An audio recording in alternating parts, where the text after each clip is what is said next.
Welcome to the Ramon Foster Show, brought to you as always by our friends at the Get Go Cafe and Market, where they are serving hot, fresh, made-to-order food 24/7. Hi, Mon.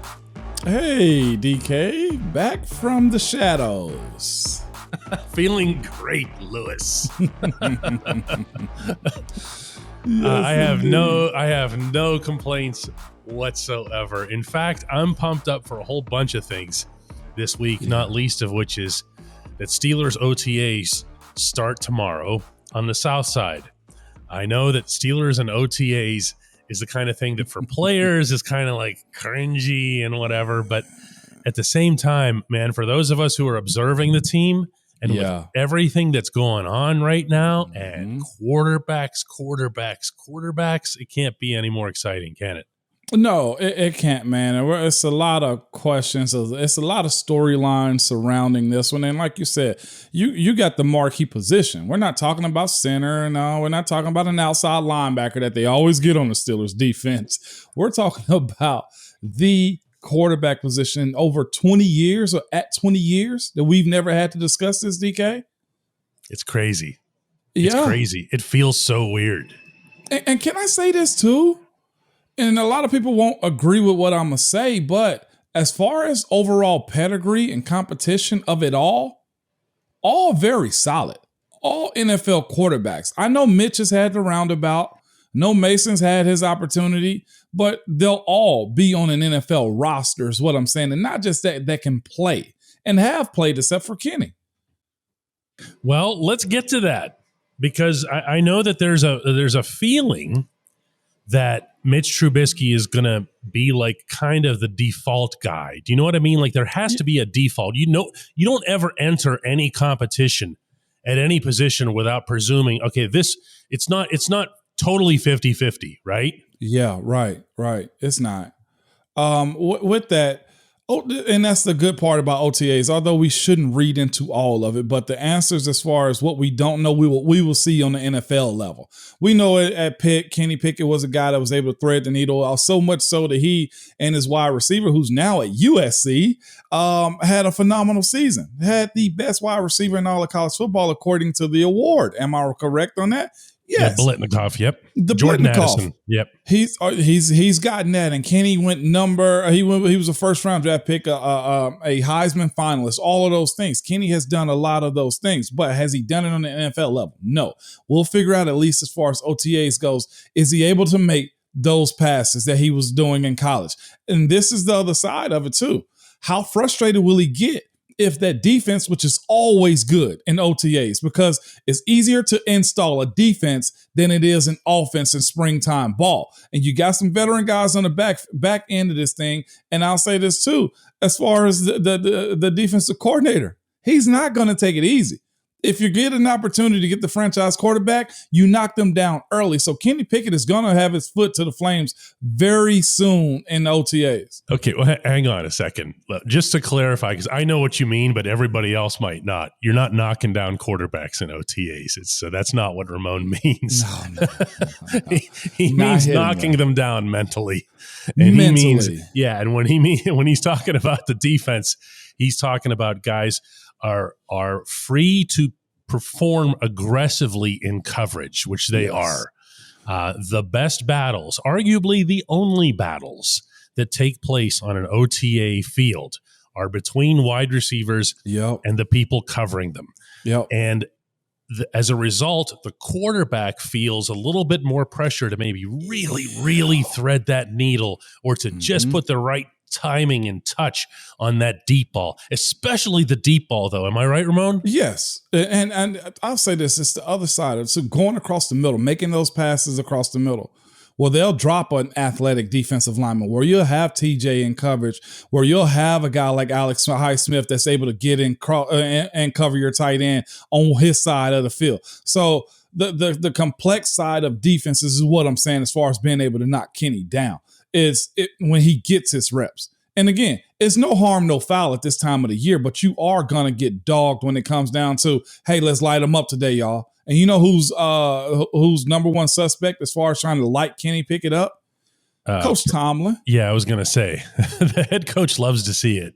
He loves to see the guy get frustrated because if you can do well against this Steeler defense, which has been top 10, top 5 for the last 10 years or more, then you got something. You're not going to see more from other teams than you're going to see from your own defense. So if I can break you down to build you up in-house, then you've seen it done, DK. It's going to happen. Mm-hmm. So realistically, though, there isn't that much. I know one of the things that happens, like, and for tomorrow's show, like I'm going to OTAs tomorrow when they open, and I'll come straight here and do the show with you here. So we'll have fresh information and we'll have this and that. And what we won't have is, or at least not a lot of it, is who looked good out there. Am I right? No, we won't do that because I've seen guys, and that could be that we'll discuss that tomorrow somewhat on here. The guys that look all world in the springtime and don't show up in camp. That's a guy that I'm not a fan of. Okay, but to Kenny though, Kenny Pickett, him being the one that's the big magnifying glass is on. The other side of what he's going to realize, two guys are just athletically faster. TJ running you down isn't a kid from Duke. Everything is faster. Everything is. And people who compare college football to the NFL, like casually, like, oh yeah, but he did this and this in college. It doesn't matter. Now hit it on fast forward. Yeah, and that's what he's going to have to deal with too. Some of that escapability that he's displayed while at Pitt, and it looked really good, and it will help him when he figure out how to use it. But that's going to be a part to where, and you say, there's no real battles, but it does get lightly physical against the offensive line and defensive line. When he gets flushed out of the pocket and he's trying to break to the sideline and he's got an outside linebacker just as faster than he is, we're going to see what his pressure is like, him being able to throw under pressure, or does he just tuck it to the sideline and run? And that in itself is a health risk also, DK. Well, what I'm most interested in seeing, not just from Kenny Pickett, but from all of the quarterbacks, is how they handle, but especially Pickett because he's coming in from college, the difference between a receiver being college open and NFL open. And you know what I'm talking about because you have to develop that trust with your wide receiver that, look, even if he's only this much open, if he's a really good receiver, he's going to find a way to make a play on that football if you put it in a certain spot. But you have to develop that trust as a quarterback, not just in that receiver, but also in yourself to let that football go. And DK, this is before they even kick off tomorrow. This is a very unique situation that these three guys are going into, these quarterbacks, because you got Mitch, who was signed, and it was national news when he got signed. You got Mason Rudolph, who's a vet, who's also on a second deal already also. And now you got the first round draft pick and Kenny Pickett. The rep distribution isn't like you're talking to a known backup. Mason has aspirations to be a starter or to be a guy you can count on in this league. Mitch Trubisky's on the third go around, technically, as far as trying to be a starter in this league. And then you got the young Thundercat and Kenny Pickett. The rep distribution, I know we won't make a big fuss about it, but can you imagine the look on Mason's face? I will. When he's off to the side and he's only getting the 2 reps? I will make a very big deal of this, Ramon. So it can go, the reps in OTAs can go 5, 3, 2. Can you imagine Mason getting 2? What they won't be is 4-4-4. Take that to the bank. When we come back, let's talk specifically about Mitch Trubisky. Welcome back to the Ramon Foster Show. Mitch Trubisky as default starter. What is your default position on this, Moan? I think it's appropriate. Why is that? Because he's the steady Eddie of the 3, I think. Higher draft pick than neither one of them. Most experience, if I'm not mistaken, as far as this league goes. And by far. So it makes sense to put him ahead of. And I think his maturity moving forward since being released, and now he's, went to the Bills and saw what winning looked like. He got a sense of stability in Buffalo. And I think just the appreciation of being in Pittsburgh now, it makes sense to put him there. And also, you don't want a rookie following Ben's footsteps, me personally. Can Kenny Pickett be a day one starter? He could, but I'd rather ease him into that, DK, just being completely honest. So to me, it makes sense for Mitch Trubisky to be QB1 at the start of the regular season, going into also, and I know we spoke about this, going into Cincinnati on the road. Like, you need to ingest that before diving in at that position. Yeah, I really feel like the beginning of the season, to what you're saying, is going to be the determining factor here. Yeah. This head coach isn't exactly gifted with the temperament to say, let's just see how it goes in the first few games. Mm-hmm. All he's thinking about is what you just mentioned, which is going into Paul Brown Stadium. Okay. Yeah. And he's going to take the quarterback that gives him the best chance to win in Paul Brown Stadium. Anybody who thinks the Steelers can ever adopt this pure rebuilding mindset is out of their minds. Okay. It's not going to happen. Okay. So you're going to see him take, I believe, Mitch Trubisky in that setting. But I think there's something else here too, Mon. Mitch is 27 years old. Yeah. And it's not like he's topped out either. No. So why would you bury him before you've ever even had a chance to see him, when you can just conveniently kind of place the other guy? It's a little bit of a holding pattern. Yeah, no doubt. You got a guy in Russell Wilson just to, drive off the path a little bit that said he feel like he can play for another 10 years.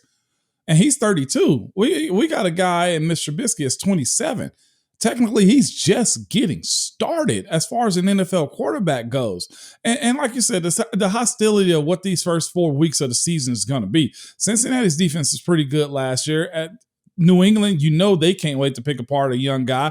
At Cleveland, they just signed Jadeveon Clowney over this past weekend. And then you got the Jets, and they have a really good defensive line too. And then at Buffalo, that makes no sense at all to put a young quarterback out there in which you can ruin them. You mess around and you have yourself a Trevor Lawrence. Like, as far as putting Kenny Pickett did you just out there. bury Trevor Lawrence? Did you just bury him after 1 year in Jacksonville? Did you just do that? I'm not burying him. Sounded what like I'm saying is he has some struggles and trying to figure out the NFL, trying to figure out, and I'll say this, I think Trevor Lawrence, if they manage him right, is going to be damn good. Mm-hmm, but can Jacksonville turn the page? Yeah, that's a harder question to answer. That's just like Jeopardy final question right there, okay? But you don't want a young guy getting shell-shocked too soon, i.e. Justin Fields. Like, you find yourself finally in a backup role, and we're speaking about Justin Fields, and here we are looking at Mitch Trubisky that went through the same exact thing in Chicago. You don't want that, and then you have to reset. I think it's best to curate Kenny Pickett as much as they can moving forward. Put him in some bad situations in practice. Force the defense to get on his head. Force, honestly, guys like Mitch Trubisky and Mason Rudolph to not bully him, but just, hey, young guy, you need to catch up really fast. That's where I'm at with him. I don't want to see him in the first 4 or 5 weeks of the season if it comes down to him, being on the whim of starting. It's not necessary. Here's the thing. They can't keep this a secret. Like, they're going to know, they're going to show you what it is that they're thinking as it relates to the quarterback because of the rep counts. There's just no way to evenly split reps in a football practice session unless you do weird things, and I just don't know that it's worth it, because what's the point in secrecy or subterfuge here either? You know what I mean? And this is the thing too, as far as the rep count goes. If he's not getting the most reps, then how is he going to get prepared? Well, that's the other part. Your priority, like we just said, is winning in Paul Brown Stadium and beating the Patriots and beating the Bills. You've got to have reps to do that, and you've got to have first team reps to do that. Yep. And that's the point of it all is watching this unfold, man. I'm wishing the best for whoever wins it. I do think it's between right now Mason and Mitch as far as QB1 goes. And Kenny, you'd hope this. You never count Mason out. You never count Mason out. I never do, man. And why I'll say this that? It's just because you like him. No, it ain't even the like aspect of it. I like his drive to win. He has that. He legitimately has a drive to win. He didn't walk into there saying, I've seen numerous guys walk in as a 4th rounder, 3rd rounder, later round quarterback and say, back up. Now, the way Mason has carried himself from day one, from my locker being 2 away from his, the conversations that we'd have, the way he approached his notebook, the way he approached practice time, the way he approached trying to get his technique right as far as throwing, the way he approached scouting team when he had to run scout team was just different. He's not trying to be a backup guy. And because of that, I'll never count him out. Now, will he end up being one? Possibly. But that's not his end goal. If you give him the keys to the car, he's going to take off, and he's only driving 93 premium, okay? Like, that's what he is. So I'm not going to count him out. And I'll say this, he's probably doing all of that to simply probably get traded away at some point. Whatever it takes, man. You know, if the ambition is to be an NFL starting quarterback sometimes, especially at that position, you do have to angle for a way out. And, you know, he's going to have, put it this way, when he gets to preseason, he's going to have a lot of snaps. You're going to see him. Yeah. I'll start him in Seattle. I'd start him in Charlotte. Oh, boy. With the Panthers. That's where I'm at. I'd take him over taking Carson Wentz. What about Cleveland? Cleveland, well, they got Deshaun. No. The helmet gate. We can't do that one.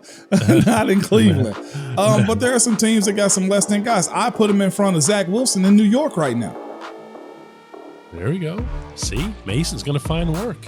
It just might not be here in Pittsburgh. When we come back, it's the Hey Mon segment.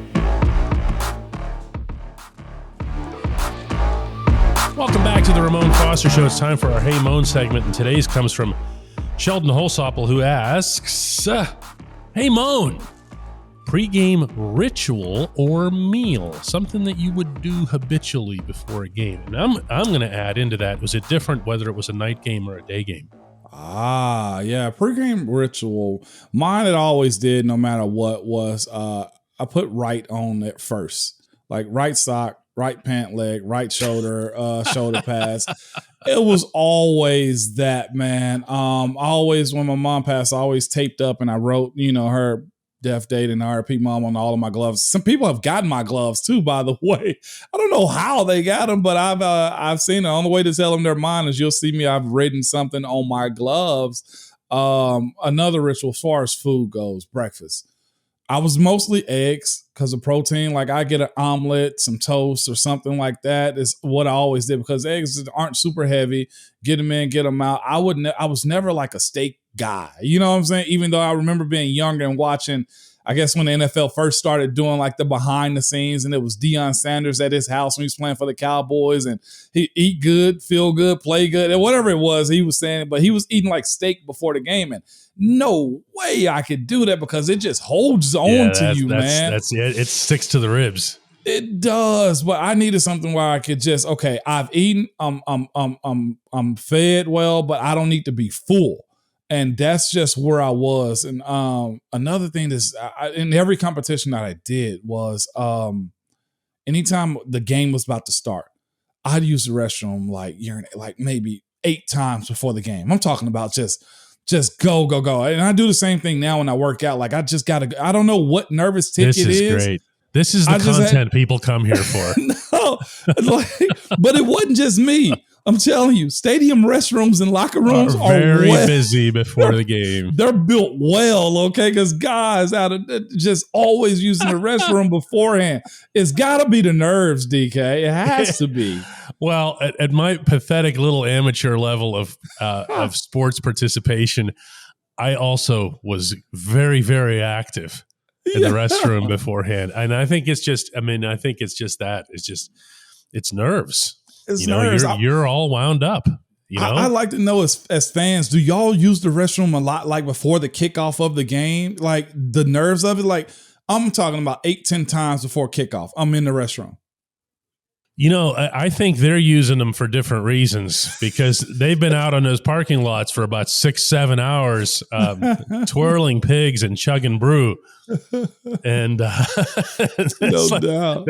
They have to take care of business before they get in there for kickoff and try to remember who the Steelers are playing. You know what I mean? No doubt. But you said you're going to ask me later games. Later games, I try to be done eating. And I'd have like a regular morning breakfast or something. I'd probably have a bigger breakfast, light lunch, and then I get something at the stadium. So I'd have, like a bigger breakfast in the morning, might have a sandwich or so or something left over from the night before.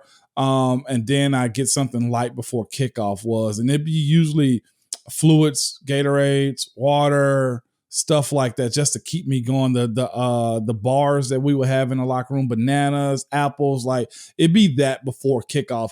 You don't want to feel just like you about to throw up on the field before the first snap of the game, man. It's very finicky on picking and choosing what you're gonna eat, man. What did Lawrence Timmons eat? You know why I'm asking. Probably not. I suppose we all should know what LT ate before games, right? Because he would put it all on display. That Heat used to get the LT, which is crazy because he's from South Carolina. Like, you've been in the Heat your entire life. But I remember watching. You think it was Heat? It was. He was just so stoked. he was out of there is what he was, man. He could send that vomit projectile. Like it would get a first down. Ugh. Like what you need right behind LT is you needed like Chase Claypool going first down. You see the Chase Claypool, we're back at it. It was often, we had a guy, I forget who it was, every single game threw up before practice. I had to figure out who it was in a little bit because we were laughing like, every game? It's like, yeah, every game. I never did that though. Yeah, that's weird. But there's a lot of athletes that do it. I know NHL goaltenders vomit like crazy. Oh my God. Yeah. I wouldn't be able to put my mouthpiece in. Yeah, but then they have the mask. So at least screw that. Yeah. What a pleasant subject this has been. Not at all, by the way, what our man asked about. We end up with LT's puke. I gave it to him. That's all it was. All right, Mon, let's do it again tomorrow when we have OTAs to talk about as opposed to this stuff. I'm with it, man. Let's do it. All right.